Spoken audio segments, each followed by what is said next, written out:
A woman in a simple grey pantsuit is told to go wait with the other defendants. She's just trying to find her new office, but the court clerk sizes up her dark skin and dismisses her. The clerk, a woman who has ruled this courthouse lobby for 20 years, lets out a high, sharp laugh. A judge? You? Honey, that's the funniest thing I've heard all day. She turns her back, not knowing her entire world is about to be dismantled, because the woman she just insulted isn't a defendant. She isn't a lawyer. She is Judge Annalise Vaughan, and she just saw something she was never supposed to see. The Banneker County Courthouse was not a building that welcomed you. It was a building that processed you. It stood 6 stories tall, a block of imposing, soot-stained granite from the 1950s.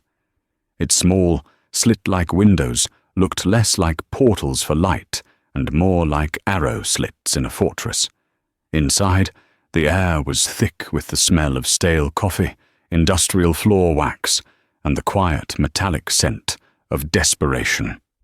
At 7:45 a.m., the main hall was still mercifully quiet. The morning rush of defendants, witnesses, and frantic lawyers hadn't yet begun. Annalise Vaughan stood for a moment just inside the heavy bronze doors, adjusting the strap of the simple leather satchel on her shoulder. She was new, not just to the courthouse, but to the state, having accepted a mid-term transfer to fill a sudden vacancy on the Superior Court bench. She was here early, in her civilian clothes, a charcoal grey pantsuit that was professional, yet anonymous. She always did this. On her first day at any new assignment, she arrived before the chaos, before the robes and the gavel, to simply watch, to feel the rhythm of the place. A courtroom, she believed, had a heartbeat, and often that heartbeat was arrhythmic, sick. Her eyes scanned the grand, echoing lobby. To her right, a long, scratched wooden bench. To her left, the main clerk of court's office, a fortress within the fortress, protected by a wall of thick, bullet-resistant glass. There were 3 windows, but only one was open, casting a pale yellow light onto the linoleum floor. Behind that window sat a woman. She had a magnificent, towering beehive of blonde grey hair that looked like it had been sprayed into concrete submission. Her glasses were on a beaded chain around her neck, and her face was set in a permanent expression of sour authority. A small engraved plastic sign on the glass read, "Brenda Hatcher, Head Clerk." Annalise watched as a young man in an ill-fitting suit, clearly a brand-new lawyer from the public defender's office, approached Brenda's window. "Excuse me, Miss Hatcher," he said, his voice cracking slightly. "I'm just trying to file a continuance motion for State vs. Peterson. I was told." Brenda didn't even look up from her computer. She held up one sharp-nailed finger. The lawyer physically recoiled, as if she'd slapped him. He waited. 10 seconds. 30. A full minute passed. Annalise noted the power play. Brenda was teaching him his place. Finally, Brenda sighed, a long, theatrical breath of pure inconvenience. She turned her head slowly. "Peterson, right. You're late," she snapped. "The filing deadline is 9, the young lawyer stammered.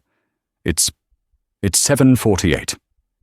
"The file deadline is 9, Brenda corrected him, her voice dripping with condensation.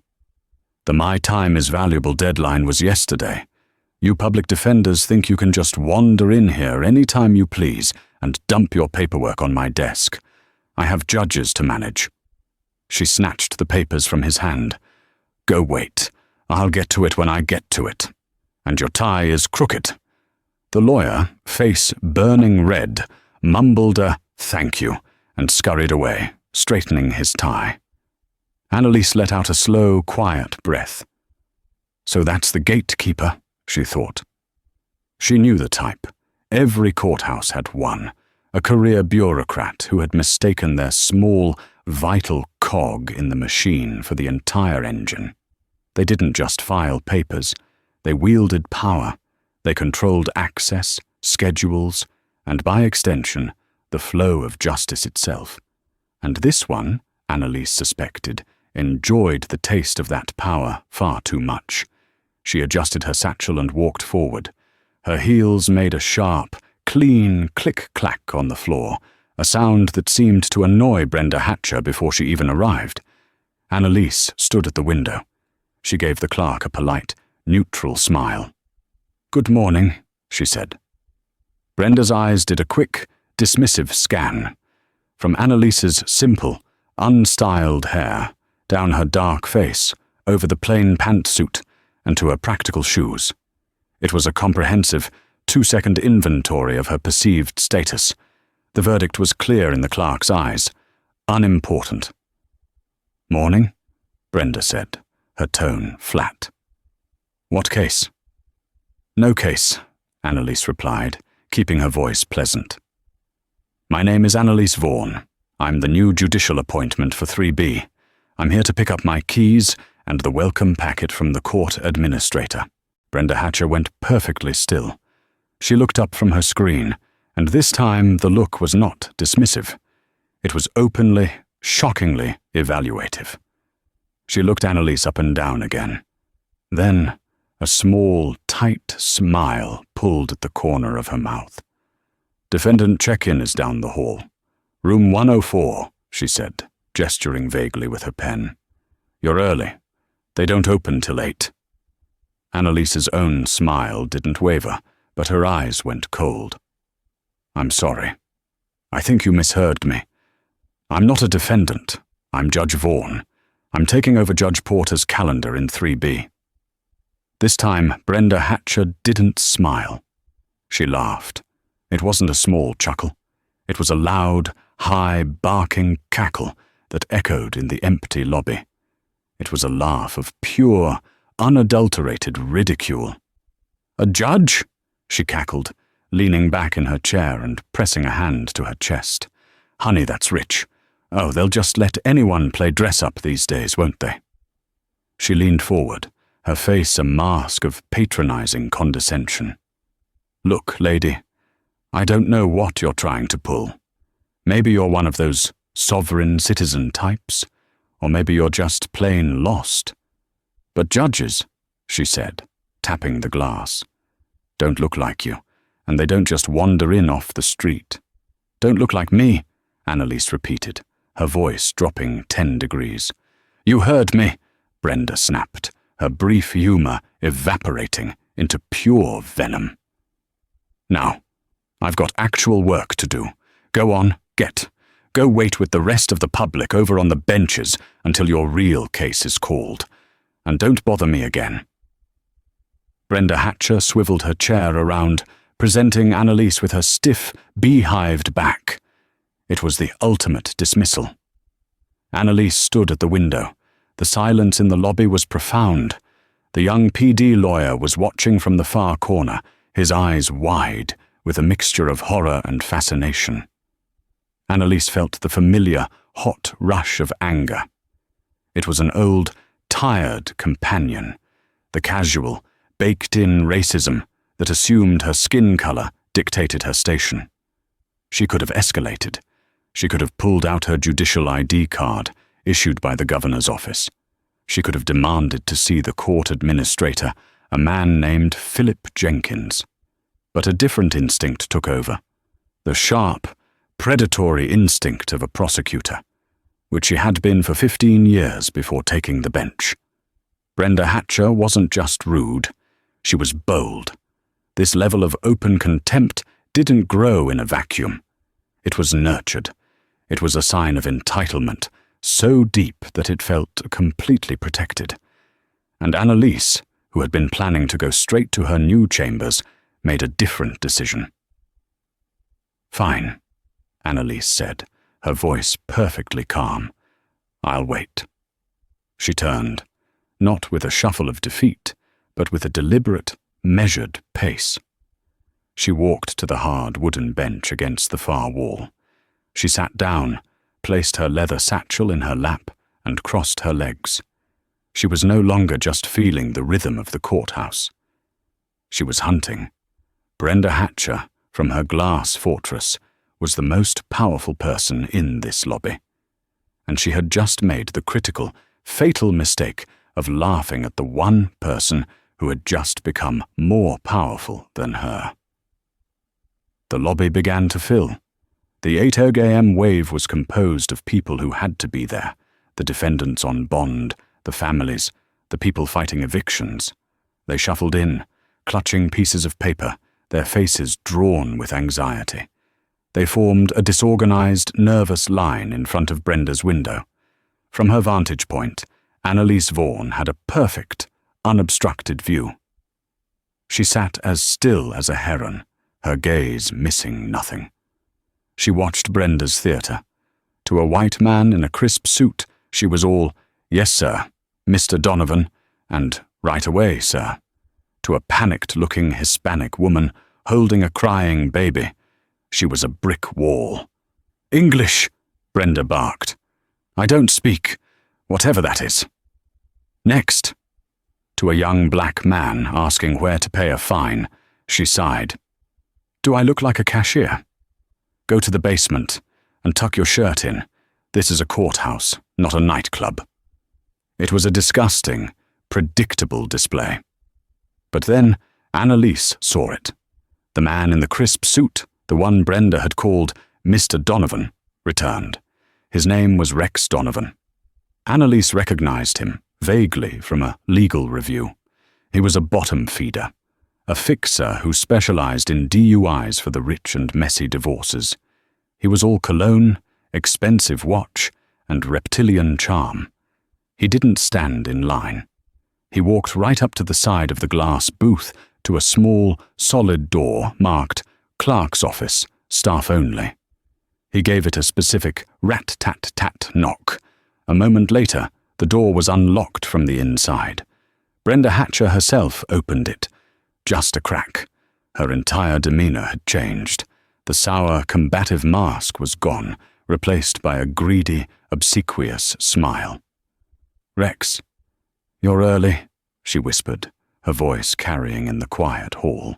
"Got a client with a 9 a.m. arraignment," Donovan murmured, slipping a hand into his jacket. "You have that thing we discussed, the AM docket assignment?" "Right here," Brenda said. She discreetly passed him a single sheet of paper, folded twice. Annalise watched, laser-focused. A docket assignment. Why the secrecy? Lawyers could pull that online.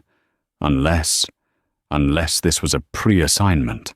Unless Brenda was letting him know which judge his case would be randomly assigned to before the assignment was officially made, giving him time to prepare a judge-specific motion, or worse, file a last-second continuance if he got a judge he didn't like. It was gaming the system.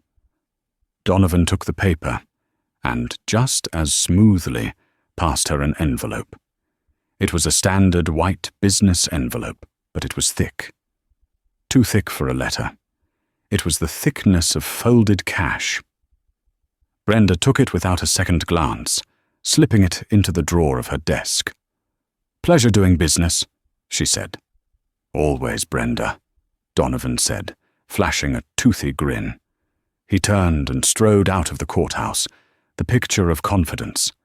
Annalise felt her blood run cold. This wasn't just racism. This wasn't just a bitter woman on a power trip. This was felony corruption. This was bribery, happening in plain sight, 5 minutes before the court was even in session. She had been here for less than 30 minutes, and she had just witnessed the clerk of court taking a bribe to compromise the integrity of the judicial lottery. She almost stood up. Her instinct was to flash her badge, call the bailiffs, and have them both arrested. But she held back. The prosecutor in her took over. 1 observation is an incident. 2 is a pattern. She waited. 10 minutes later, at 8:10 a.m., a woman ran into the lobby.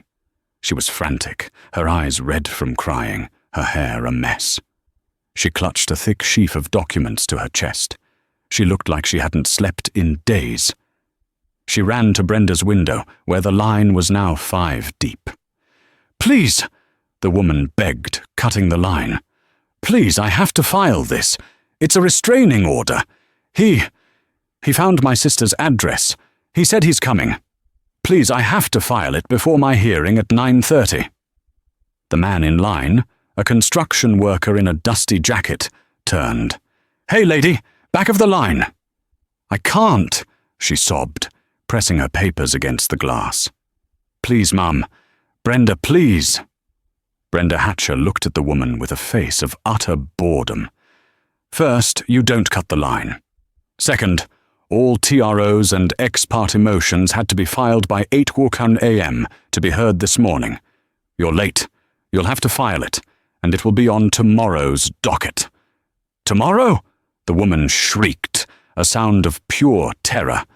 He could find me by tomorrow. I don't have until tomorrow. It's right here. Can't you just stamp it?" "It's 8:11, Brenda said, pointing to the clock. "The computer locks the 8 a.m. filings. My hands are tied. It's the system." The woman completely broke down, sliding down the glass wall onto the floor, her sobs echoing. No, you don't understand." Annalise watched. This was the moment. This was the test. Brenda watched the woman cry for a long, cold moment. Then she sighed, as if dealing with a petulant child. She came out from behind the door, walking over to the sobbing woman. "Look," Brenda said, her voice dropping to a conspiratorial, dirty whisper that Annalise could just barely overhear. "Look. Get up. You're making a scene." She helped the woman to her feet. I might be able to help you. The system is flexible sometimes, but the late filing override requires a fee, a significant one, for the, administrative hassle." The woman's head snapped up. Hope and confusion warred on her face. "A fee? I'll pay it. How much?" "The fine for an emergency override," Brenda said, her eyes dead, "is $200. Cash." Annalise watched the woman's face fall. "200. I only have... I have $150. It's all I have until my check." Brenda considered this. She glanced around the lobby. Her eyes swept right over Annalise, dismissing her as part of the worthless scenery. $150 will have to do," Brenda conceded, as if doing her a great favor. "Give it to me." The woman fumbled in her purse, her hands shaking so badly she could barely open her wallet. She pulled out a wad of crumpled bills, a 50, 4 20s, and 5 1s. She handed them over. Brenda took the cash, palmed it, and then took the woman's paperwork. "Wait here," she commanded. She went back into her booth. Annalise watched her every move. Brenda sat at her computer. She typed for a moment. Then she opened a drawer, pulled out a manual date and time stamp, and fiddled with the dials. She rolled it back. She stamped the woman's papers. Received, 7:58 a.m. She had backdated a legal filing in exchange for a cash bribe. She was extorting a domestic violence victim. Annalise Vaughan slowly closed her eyes. The rage she felt was so cold, so pure, it was almost serene. It was the rage of a surgeon identifying a cancer. This wasn't just a rotten cog. This was a tumor that was poisoning the entire institution. Brenda came back out and handed the papers to the woman. "There, stamped. You're on the 9:30 docket. Go to courtroom 2A. Now get out of my sight." The woman, still crying, but now with relief, thanked her profusely and ran toward the elevators. Brenda Hatcher went back to her desk, slid the $150 into the same drawer as Rex Donovan's envelope, and called, "Next." Annalise looked at the clock on the wall. It was 8:25 a.m. She had a new purpose. This was no longer about her own dignity. It was no longer about the sting of racism. That was the symptom. The disease was Brenda Hatcher, and Judge Annalise Vaughan was here to cut it out. For the next 20 minutes, Annalise sat. She did not move. She just watched. She catalogued every interaction, every sneer, every smirk. She saw Brenda lose a file for a low-income housing advocate, forcing a delay, and then find it for a corporate lawyer who brought her a box of expensive-looking pastries. The entire lobby was her personal kingdom, and she ruled it with a blend of petty tyranny and calculated corruption. At 8:45 a.m., a tall, uniformed man came through the side doors. He had bailiff on his jacket and a name tag that read Officer Kent. He had a weary, seen-it-all face. He nodded at Brenda. "Morning, Brenda. Usual chaos?" "You know it, Frank," Brenda said, smiling warmly at him. It was a complete transformation. "The dregs are out in force today. Judge Porter would have had half of them in holding for contempt by now. I don't know about this new one." "Vaughan, right? From out of state?"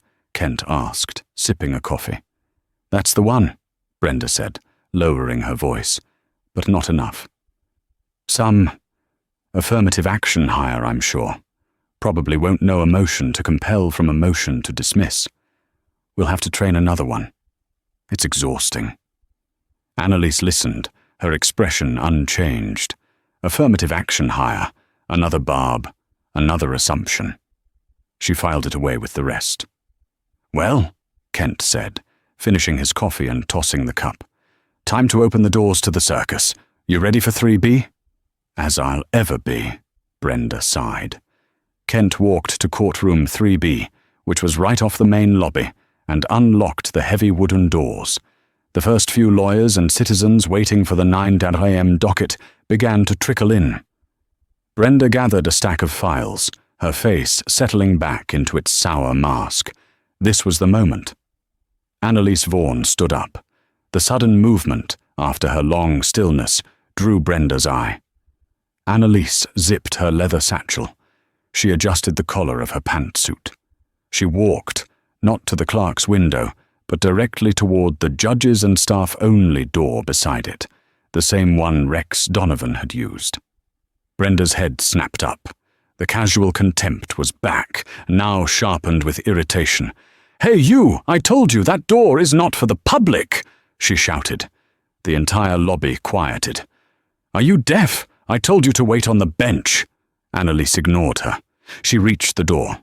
"Mom!" Brenda was on her feet now, her voice rising to a screech. "I will have you held in contempt of court.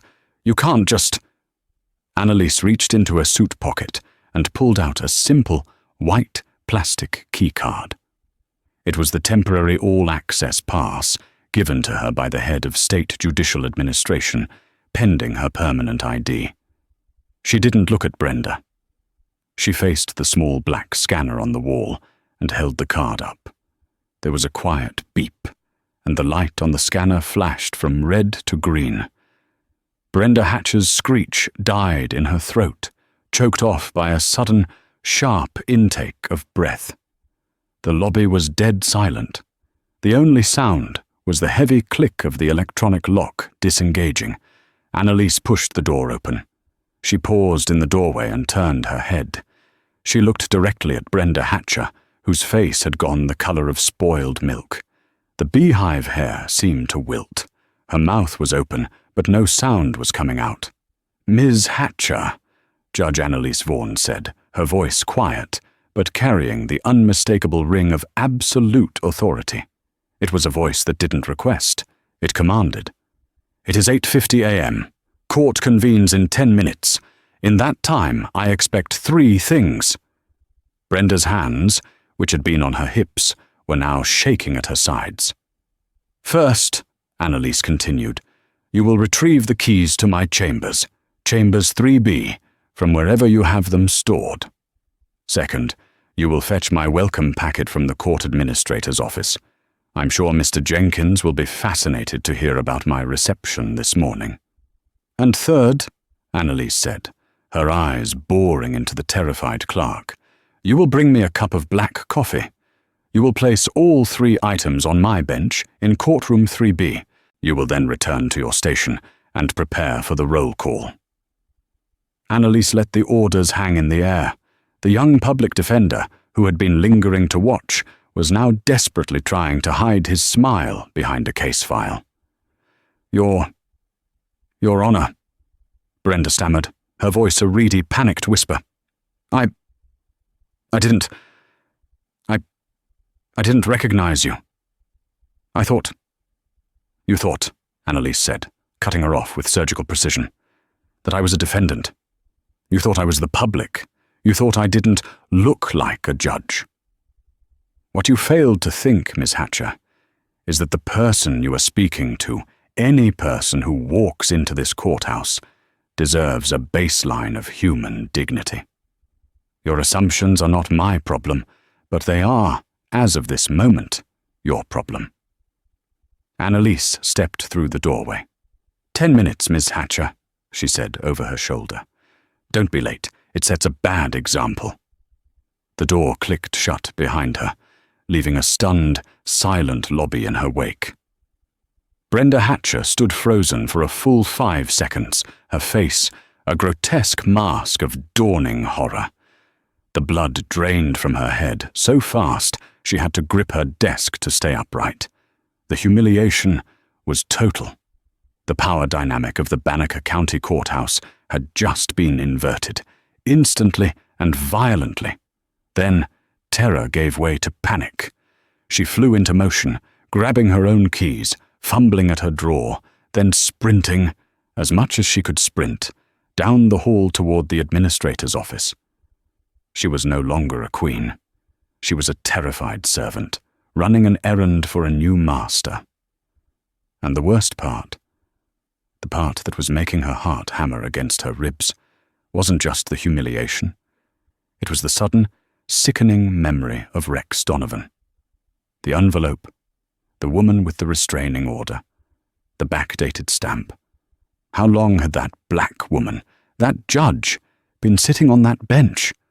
What exactly had she seen? The 10 minutes Annalise spent in her new chambers were a blur of focused preparation.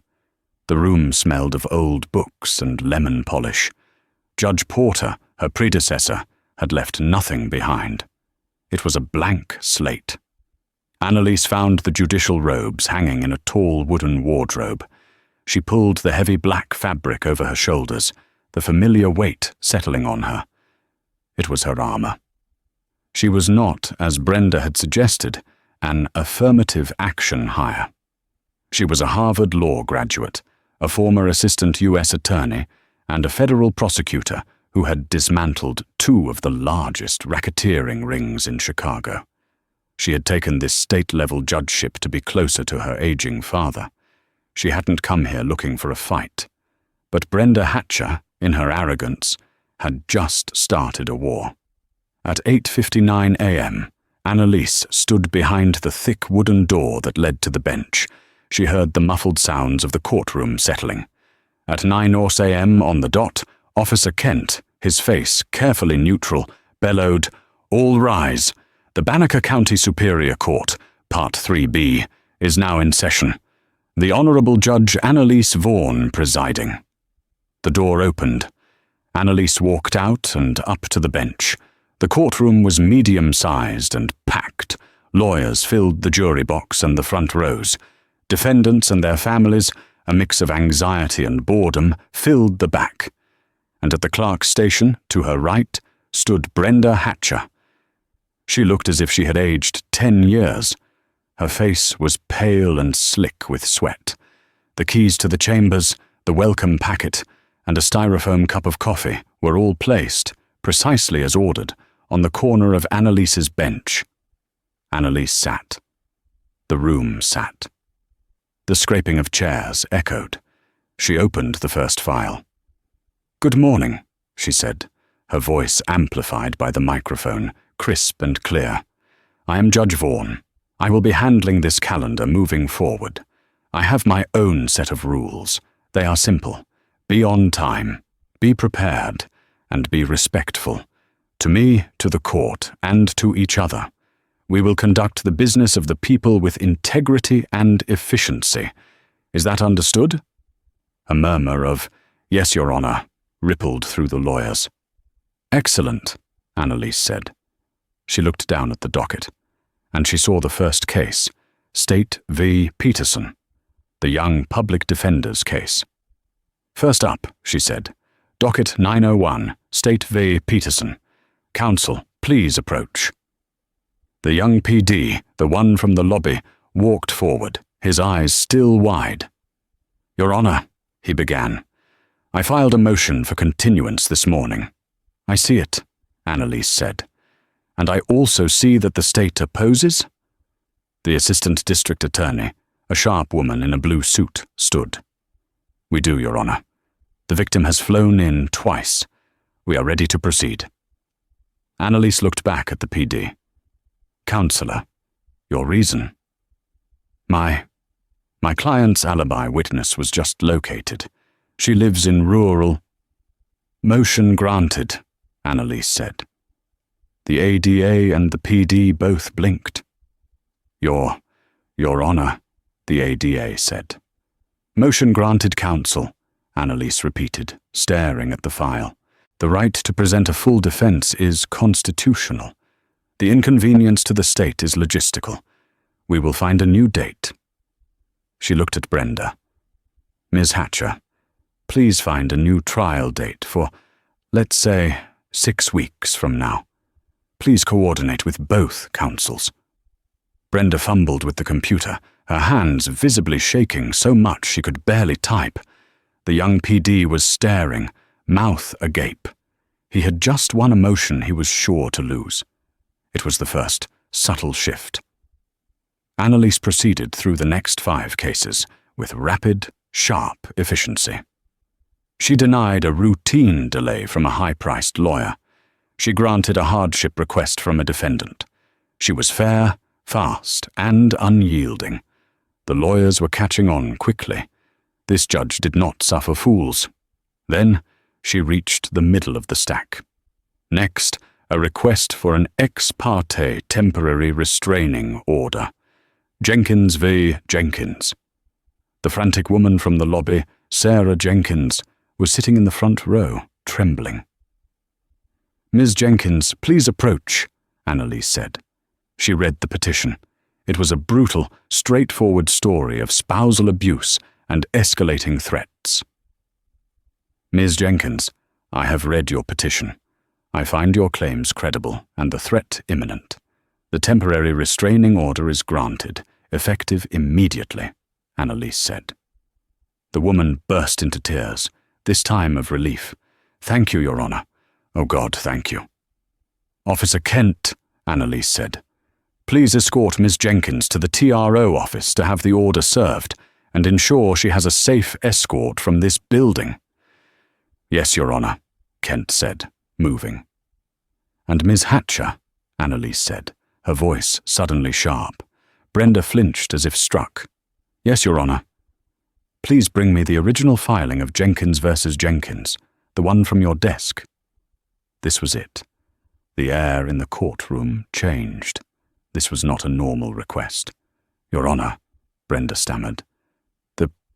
The file it's right here in the system." "I am not asking about the system, Miss Hatcher. I am asking for the physical paper you stamped this morning. Retrieve it. Now." Brenda's face was ashen. This was a direct, impossible to misunderstand order. She walked, her legs like lead, back to her office behind the courtroom. The entire room was silent, watching this bizarre, tense drama unfold. She returned a moment later with the file. She handed it up to Annalise. Annalise looked at it. She looked at the smudged red ink stamp in the corner. Received, 7:58 a.m. She then looked up at the large institutional clock on the courtroom wall. It read 9:22 a.m. "Miss Hatcher," Annalise said, her voice dangerously quiet. "I observed you take this filing from Ms. Jenkins myself. I observed you stamp it." Brenda's breath was coming in short, panicked gasps. "And my observation," Annalise continued, "is that this filing was received by you at approximately 8:15 a.m., not 7:58. The courtroom exploded in hushed whispers. The lawyer's eyes went wide. This was an accusation of backdating, a cardinal sin. "Your Honor, there must be a mistake. The clock, my stamp." Brenda was dissolving. "There is a mistake," Annalise said, her voice like steel. "But it is not mine. I am also curious, Miss Hatcher, about the emergency override fee you charged Ms. Jenkins. The $150 in cash. I'd like to know what statute or county ordinance authorizes that specific fee." Brenda Hatcher made a small, strangled sound. She gripped the Clerk's station. She was trapped. She had been caught, red-handed, by the one person she couldn't bully, lie to, or dismiss. I... And then, Annalise said, raising her voice to address the entire court, "We are going to have a long discussion about docket assignments, specifically the pre-arrangement consultation you had this morning with a Mr. Rex Donovan." In the back of the courtroom, Rex Donovan, who had just sauntered in to handle his 9:30 case, froze. His smug grin vanished. He saw Brenda's white face, and then his eyes locked with Annalise's. He knew instantly that he was caught. Annalise Vaughan leaned forward. "Miss Hatcher, I am ordering an immediate recess. I am also ordering Officer Kent to secure your desk, your computer, and your personal effects. You are not to touch anything. We will be having a meeting with the presiding judge and the district attorney's office. Officer Kent." "Your Honor, please escort Miss Hatcher to my chambers." "And Officer Kent?" "Yes, Your Honor. Call the DA. Tell him to send his best investigator from the Public Integrity Unit immediately, and ensure Mr. Rex Donovan does not leave the courthouse. I believe he is a material witness to multiple felonies." "All rise," Kent bellowed, his voice booming as Annalise stood and swept from the bench. Brenda Hatcher let out a low wail and sank into a chair, her face in her hands. The entire courtroom was in stunned, chaotic silence. The gavel had fallen, not on a defendant, but on the system itself. Annalise's chambers were a hive of sudden, furious activity. Officer Kent stood by the door with a trembling, weeping Brenda Hatcher, who had been placed in a simple guest chair. Annalise was on the phone, not with the presiding judge, not yet. She was on the phone with Philip Jenkins, the court administrator. "Philip, this is Judge Vaughan. Yes, the new 3B. No, I haven't had a chance to look at the packet, and that's why I'm calling," Annalise said, her voice a whip-crack of controlled fury. She watched Brenda over the rim of her desk. "I'm calling to inform you that I have just placed your head clerk, Brenda Hatcher, on administrative leave, effective 1 minute ago." The voice on the other end of the phone was a squawk of protest.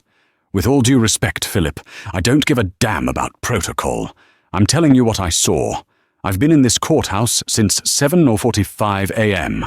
I have personally witnessed Ms. Hatcher commit, by my count, at least 3 separate felonies: bribery, extortion, and tampering with court records.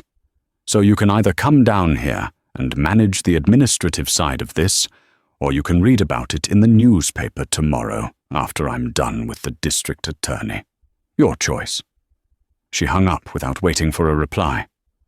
"Your Honor," Brenda whispered, her voice hoarse from crying, "please, it was a mistake, a misunderstanding. I'll pay the money back." "You'll pay what money back, Ms. Hatcher?" Annalise asked, her voice soft. It was the prosecutor's trap. "The $150 you extorted from a domestic violence victim, or the money Mr. Donovan gave you in the envelope? How many envelopes have there been, Brenda? How long has this been your little side business?" I don't know what you're talking about," Brenda tried, a last, desperate grasp at denial. You took a thick white envelope from Rex Donovan at approximately 8:05 a.m. in exchange for a folded piece of paper.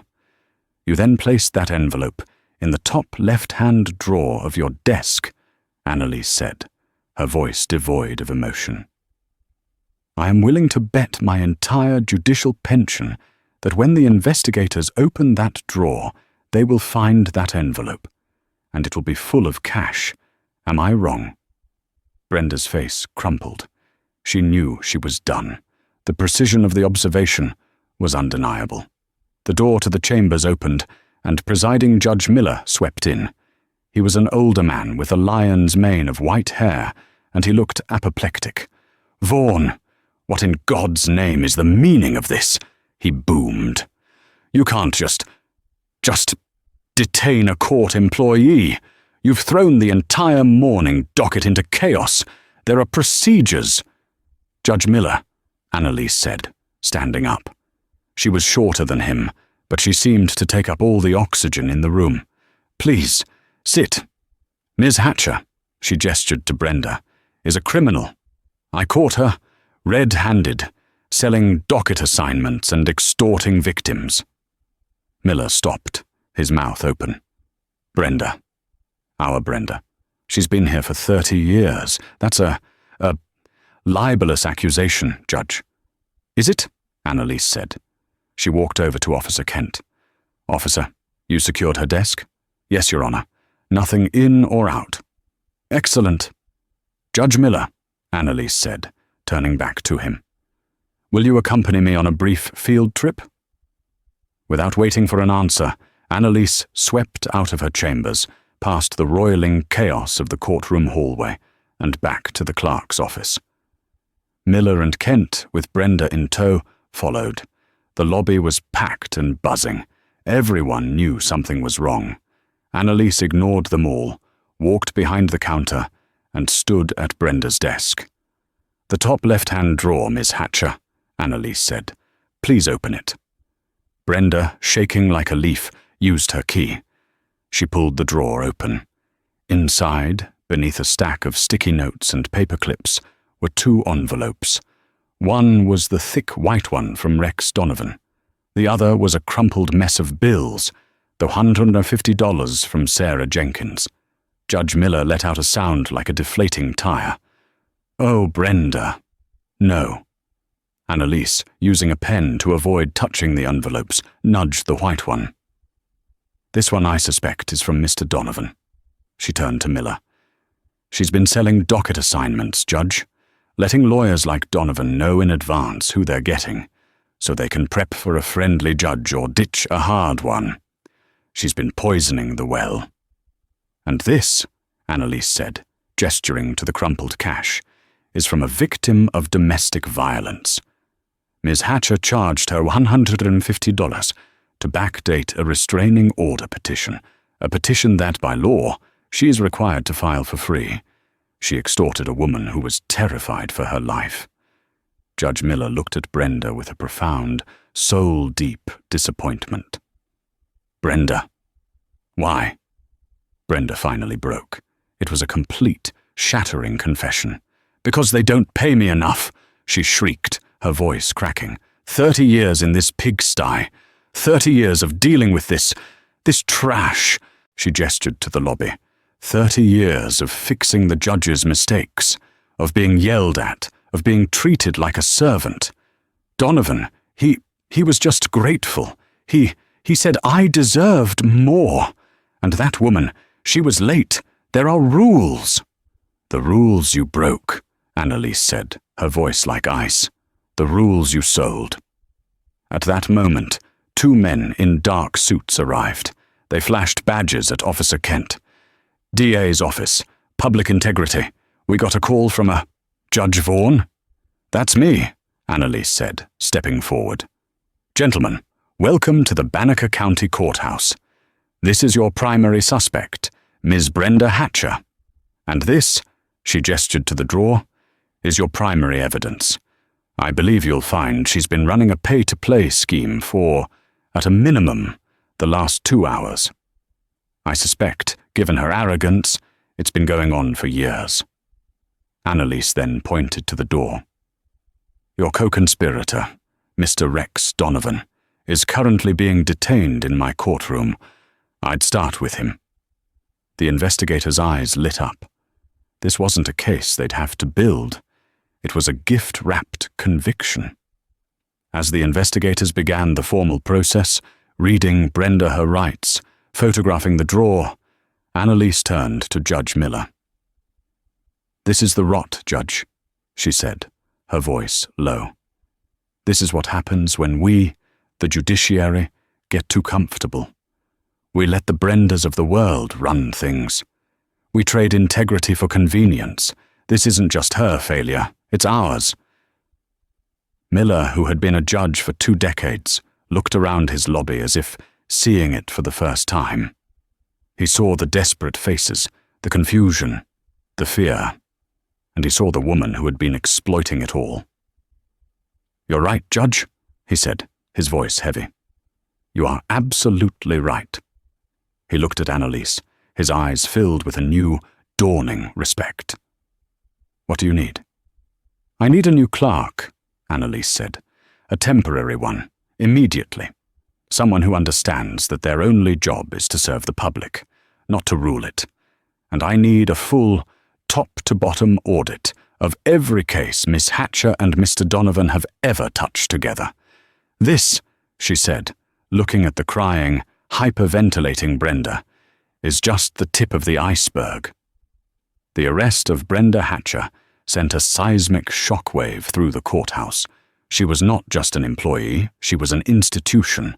The sight of her being led out of the lobby in handcuffs, sobbing and shouting about her 30 years, was a spectacle that brought the building to a grinding halt.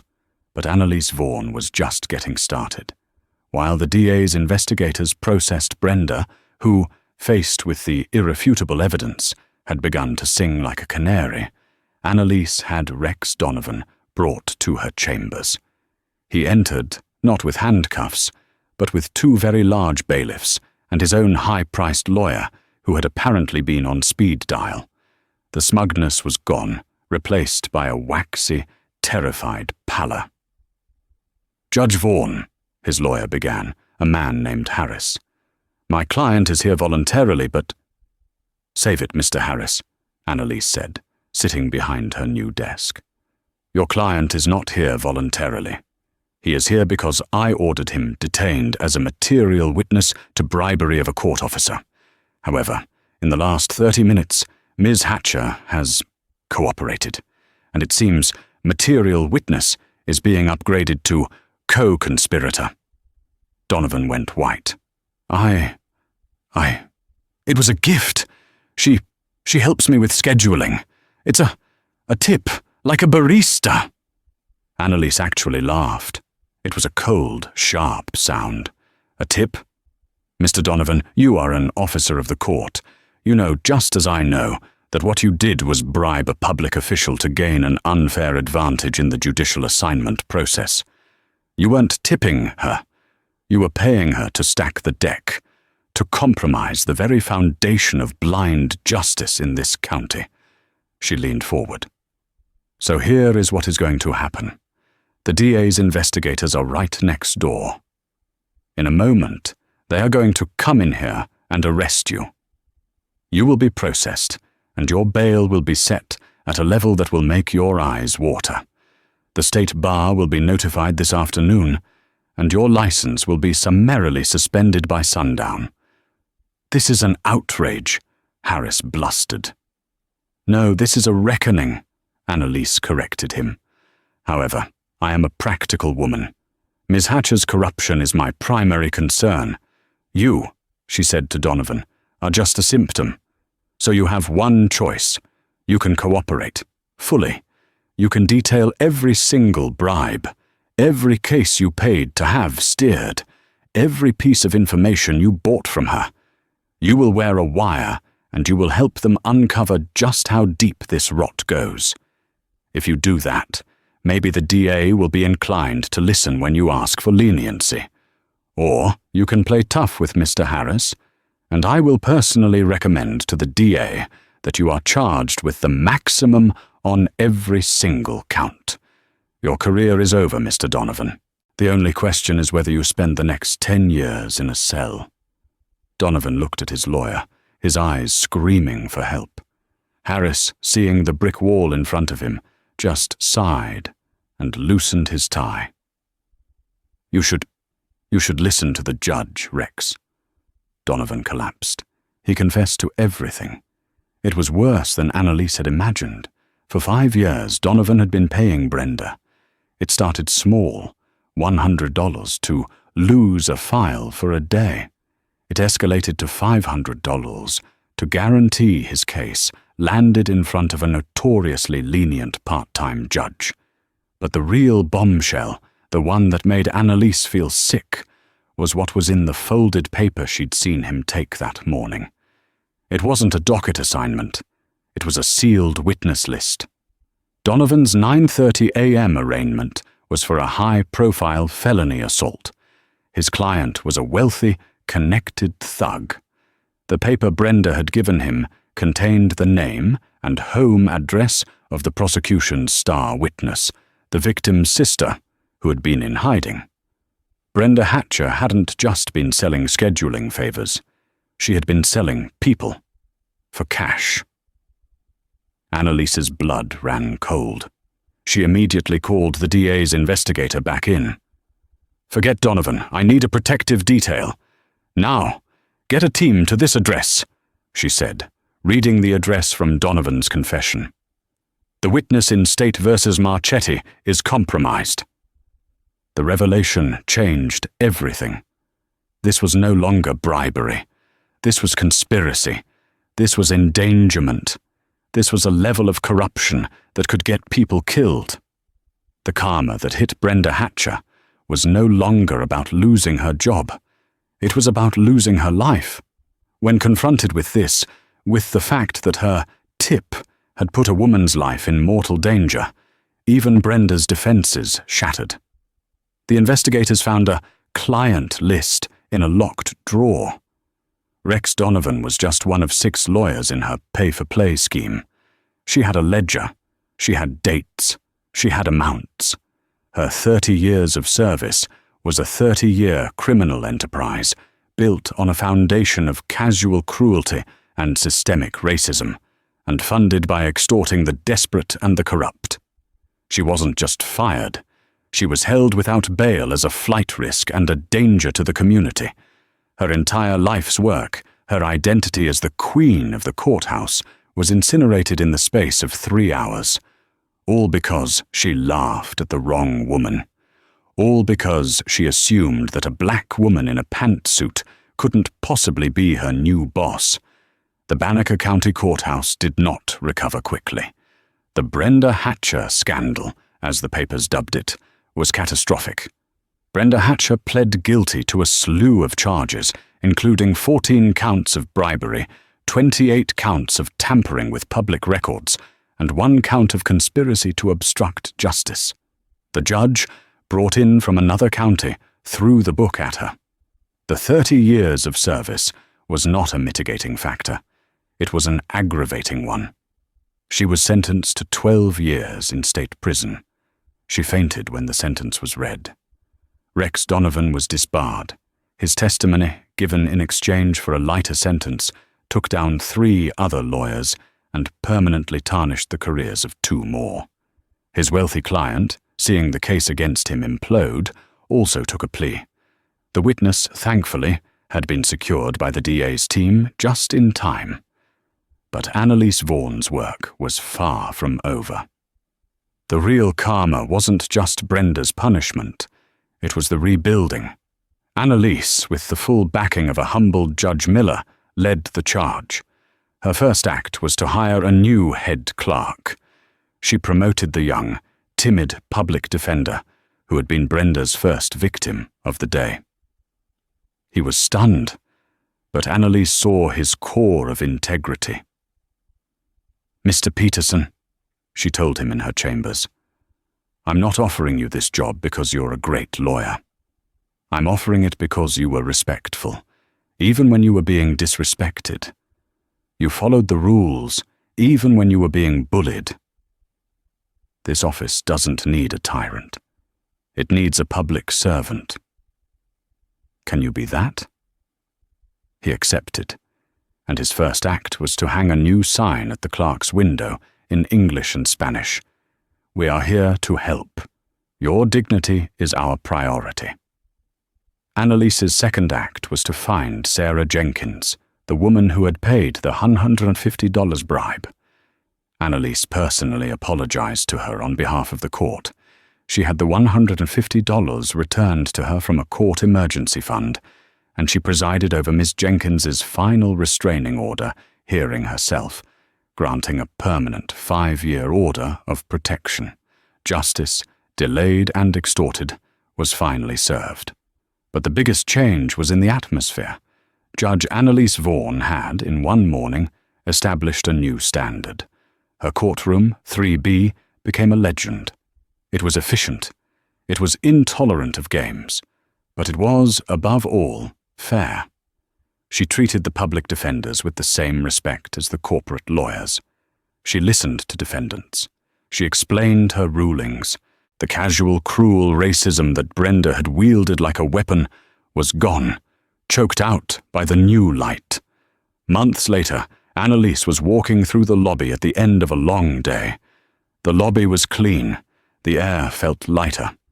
The new head clerk, Mr. Peterson, was at the window, patiently explaining a complex filing procedure to a young woman. The young woman was black.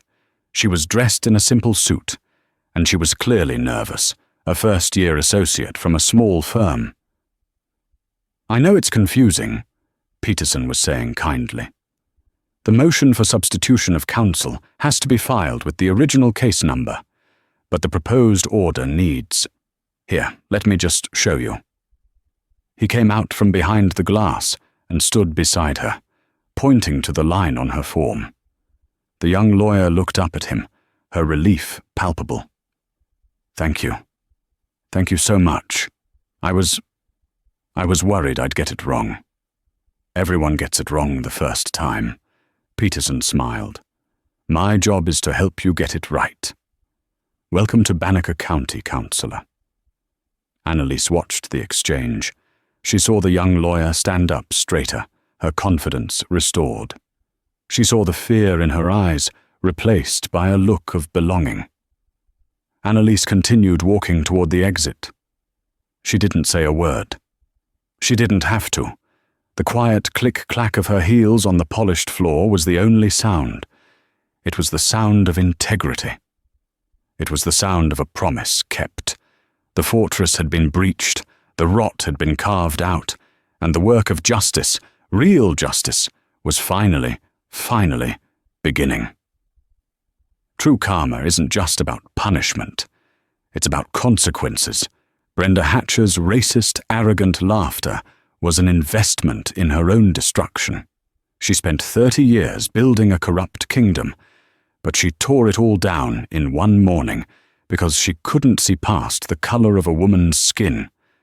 She didn't just lose her job, she lost her freedom. And Judge Annalise Vaughan didn't just get an apology, she got a chance to rebuild the entire system. She replaced the rot with respect. She tore down the walls of prejudice and rebuilt a foundation of integrity. This story is a powerful reminder that the person you dismiss today could be the person who holds your entire world in their hands tomorrow. Respect is not optional. It's the law. What did you think of Brenda's downfall? Was it justified? Let me know your thoughts in the comments below. And if you love stories where hard karma is served, do me a favor. Hit that like button, share this video with a friend who needs to see it. And most importantly, hit subscribe and ring that bell. We have new dramatic stories dropping every week, and you won't want to miss a single one.